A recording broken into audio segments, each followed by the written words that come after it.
കണ്ണൂർ, കാസർഗോഡ് ജില്ലകളിൽ മഴയുടെ ശക്തി കൂടുമെന്ന് കാലാവസ്ഥാ നിരീക്ഷണ കേന്ദ്രം. ഈ ജില്ലകളിൽ ഇപ്പോൾ ഏത് അലർട്ടാണ് പ്രഖ്യാപിച്ചിട്ടുള്ളത്?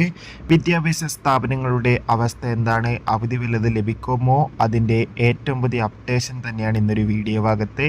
വീഡിയോയിൽ മുൻപ് വീഡിയോ ലൈക്ക് ചെയ്യുക, ചാനൽ സബ്സ്ക്രൈബ് ചെയ്യാൻ വേണ്ടി ശ്രമിക്കുക. സംസ്ഥാനത്ത് വരും ദിവസങ്ങളിൽ ശക്തമായ മഴയ്ക്ക് സാധ്യത ഉണ്ടാകുമെന്നാണ് കാലാവസ്ഥാ നിരീക്ഷണ കേന്ദ്രം അറിയിച്ചിട്ടുള്ളത്.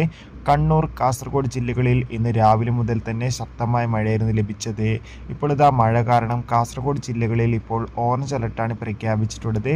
എന്നാൽ മഴ കാരണം ഓറഞ്ച് അലർട്ട് പ്രഖ്യാപിച്ചിട്ടുണ്ടെങ്കിലും നിലവിൽ വിദ്യാഭ്യാസ സ്ഥാപനങ്ങൾക്ക് ഇതുവരെ അവധിയൊന്നും പ്രഖ്യാപിച്ചിട്ടില്ല. നാളെ റെഗുലർ ക്ലാസ് തന്നെയായിരിക്കും സ്കൂളുകൾ ഉണ്ടാകുക. ഇനി അവധി വല്ലതും പ്രഖ്യാപിച്ചാൽ ആ ഒരു അപ്ഡേഷൻ നമ്മുടെ ചാനൽ ഭാഗത്തിലൂടെ നിങ്ങളിലേക്ക് എത്തിക്കുന്നതായിരിക്കും. ആ ഒരു അപ്ഡേഷൻ കിട്ടാൻ വേണ്ടി ചാനൽ ഇപ്പോൾ തന്നെ സബ്സ്ക്രൈബ് ചെയ്യൂ. അടുത്തൊരു വീഡിയോയിൽ കാണുമ്പോൾ ഏവർക്കും ബൈ.